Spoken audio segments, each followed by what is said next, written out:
Muy buenos días, hermanos. Dios les bendiga. Muy bienvenidos a la continuación del repaso de las lecciones de escuela sabática, donde iniciamos no solamente un nuevo tema, que es el libro de los Salmos para todo este primer trimestre del año 2024, sino que estamos iniciando un nuevo año también, un nuevo periodo en el que comenzamos tomados de las manos de Dios y precisamente estudiando uno de los libros más amados de toda la Biblia, el libro de los Salmos. En la introducción de la cartilla lo llama Salmos, donde Dios y el pueblo se encuentran de corazón a corazón. Y el libro auxiliar lo titula Jehová es mi pastor, el libro de los Salmos, el cual está basado precisamente en el Salmo 23, que es uno de los salmos más conocidos. Y esta primera lección del año es cómo leer salmos, es la lección número uno. Y este día, jueves 4 de enero de 2024, el título es El mundo de los salmos. Pero como siempre, la mejor manera de comenzar el estudio de la palabra de Dios es con una oración. Así que los voy a invitar que ahí donde se encuentren reverentemente inclinemos el rostro y tengamos una oración. Oremos.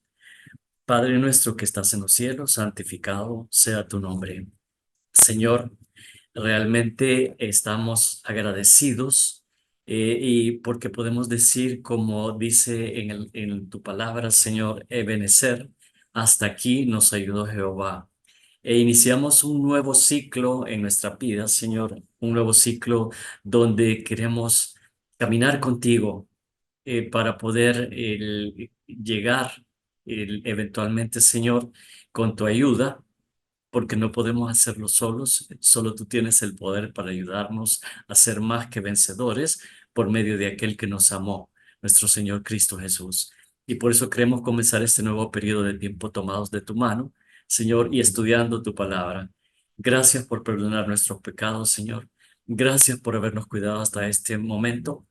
Hasta aquí nos has ayudado, Señor Jehová, y por favor continúa estando con nosotros, siendo nuestro escudo, nuestro amparo, nuestra fortaleza, nuestro pronto auxilio en las tribulaciones, así como dice tu palabra en los Salmos, que son precisamente lo que vamos a estar estudiando este trimestre. Señor, y realmente es un libro maravilloso, inspirado, al igual que el resto de la Biblia, y un libro que tanto el Señor Jesús como los apóstoles en el Nuevo Testamento mencionaron muchísimas veces en sus escritos. Gracias, Señor, por permitirnos estudiar, estudiar tu palabra, Señor, y nuevamente encontrar verdades eternas, maravillosas en ella, las cuales te rogamos que podamos implementar de forma práctica en nuestra vida. Perdona nuestros pecados, que tu Espíritu Santo nos guíe en el estudio de tu palabra este día. Te lo rogamos en el dulce nombre de Cristo Jesús. Amén. Bien, hermanos, el mundo de los salmos. Y qué mejor manera de sumergirse en el mundo de los salmos precisamente que leerlo, que es lo que hemos estado haciendo toda la semana. Y esta semana tenemos varios versículos. De hecho, tenemos uno, dos, tres, cuatro, cinco, seis, siete, ocho, nueve. Yo traigo un versículo adicional que no está en la cartilla, y que quiero utilizarlo como una ilustración de eh, qué tan profundo era el significado de los salmos para el pueblo judío, porque realmente recuérdense que este fue escrito hace miles de años, este libro, hace más de 3000 años o aproximadamente, que estaba orientado hacia el pueblo judío, hacia la mentalidad hebrea, hacia esa como visión que ellos tenían, hacia su modelo de vida, que era un modelo agrario, agrícola, ganadero. Entonces, hacia ese mundo que nosotros realmente no alcanzamos a comprender del todo, pero además en ese mundo donde desde su inicio como pueblo había sido una teocracia, y a pesar de que se había convertido ahora en una monarquía, siempre seguía siendo una teocracia porque Dios estaba omnipresente en toda la cosmovisión de los judíos. Así que vamos a sumergirnos ahora en los textos que están acá y los vamos a leer en la versión Reina Valera del 60. Dice Salmos 16:8: A Jehová he puesto siempre delante de mí, porque está a mi diestra, no seré conmovido.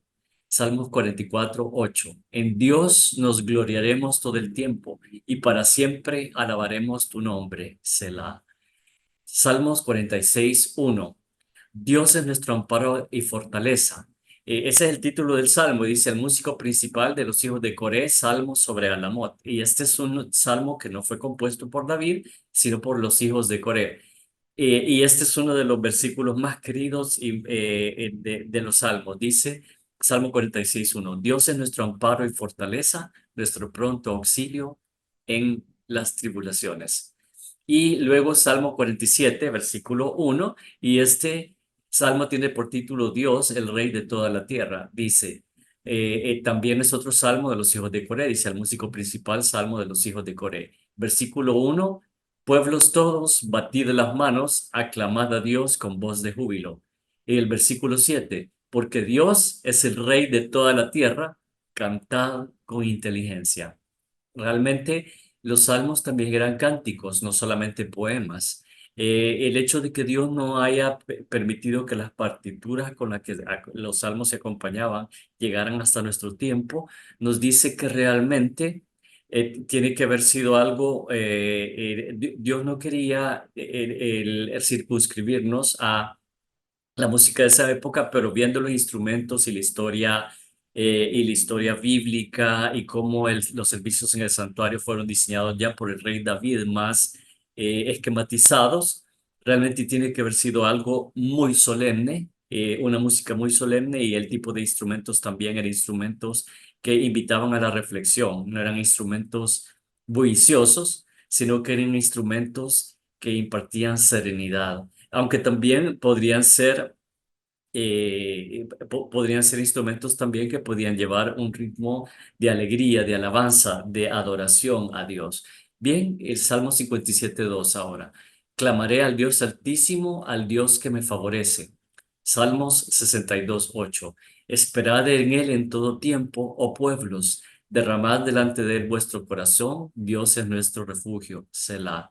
Esta palabra Selah yo creo que ya se cubrió en las lecciones de los días anteriores, pero era como una pausa cuando querían cambiar o de tono o de tema, y se ocupaba esta palabra Selah. Entonces se sabía que venía algún cambio de algún tipo. Salmos 82:8. Levántate, oh Dios, juzga la tierra, porque tú heredarás todas las naciones. Y finalmente el Salmo 121:7, que es la secuencia que se encuentra acá en la cartilla. Este salmo también es uno de los salmos más queridos y era uno de los salmos que se recitaban en las peregrinaciones hacia Jerusalén para las fiestas principales, que eran 3 fiestas en el año, donde todos los hebreos que estaban dispersados se reunían en Jerusalén para estas fiestas. Y este es uno de los salmos que yo aprendí de pequeño, porque mis padres nos enseñaron a decirlo cada vez que salíamos de la casa, que íbamos hacia algún lugar, cuando nos montábamos en el carro. Lo primero que decíamos antes de salir era este salmo, o sea que el Salmo 121 yo me lo puedo de memoria y todavía lo digo cuando estoy saliendo de mi casa hacia alguna parte. Y este es el 121:7. Jehová te guardará de todo mal, Él guardará tu alma.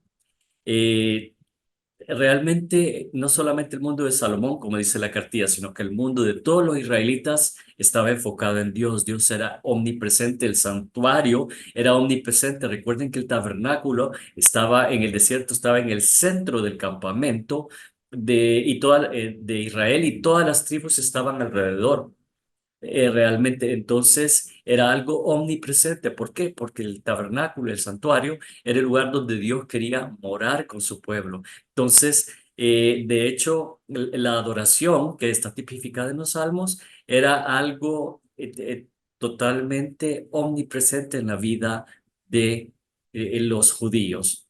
Así que no podían perderse cuando veían eh, todos estos versículos. Realmente era un lugar central y prominente. El templo, el santuario ocupaba un lugar central y prominente y lo asociaban con Dios, como dice ese versículo que leímos en Salmo 46. Dios es nuestro amparo y fortaleza, nuestro pronto auxilio en las tribulaciones. En el segundo párrafo de la lección dice, la centralidad de Dios en la vida produce la centralidad de la adoración. El culto en el que existían los salmos era fundamentalmente distinto del culto como lo entendemos muchos en la actualidad, porque el culto en la cultura bíblica era el centro natural e indiscutible de la vida de toda la comunidad.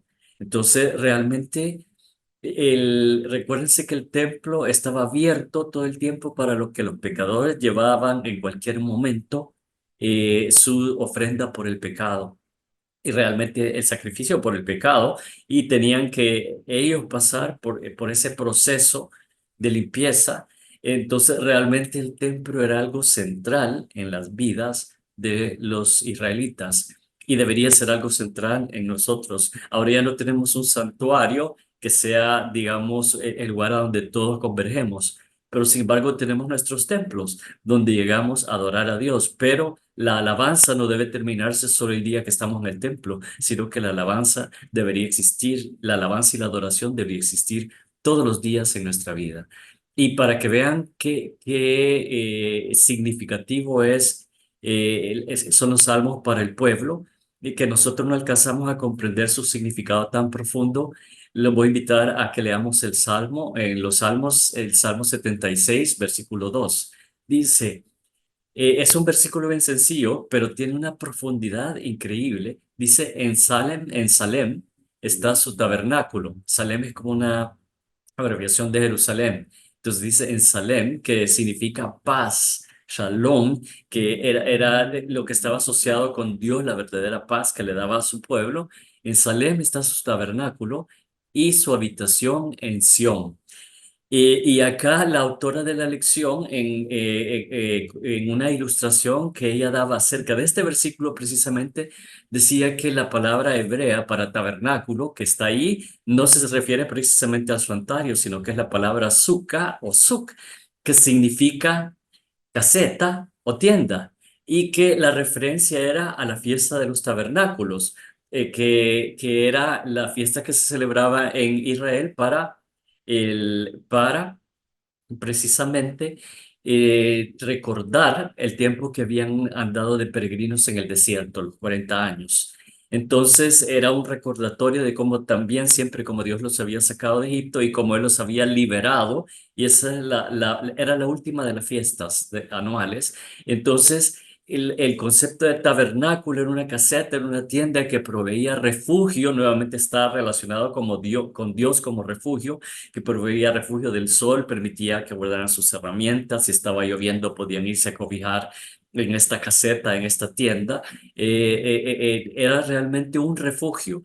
Y entonces acá está hablando del templo como un refugio. Entonces realmente para cualquier israelita que leyera esto, esa palabra sukkah, él mencionaba que Jerusalén era su refugio y por eso los israelitas estando en Babilonia, en la cautividad, si ustedes se recuerdan, Daniel oraba con las ventanas vueltas hacia Jerusalén, porque Jerusalén era su tabernáculo, era su suca, era su refugio contra todas las angustias, contra todas las tribulaciones, y sabían que Dios estaba ahí en Jerusalén, porque esa era la ciudad, es la ciudad de Dios, la nueva Jerusalén. Ahora realmente el mundo es su lugar y el Espíritu Santo mora en los corazones de cada uno de nosotros. Pero para cualquier israelita leyendo este versículo, realmente su mente se enfocaba en el santuario y en Dios como un refugio.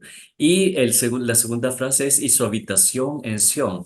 Curiosamente, esta palabra habitación también es la palabra Maón o Mehoná, en hebreo, Maón, que significa, realmente se refiere a como a la guarida o como a la cueva de un león.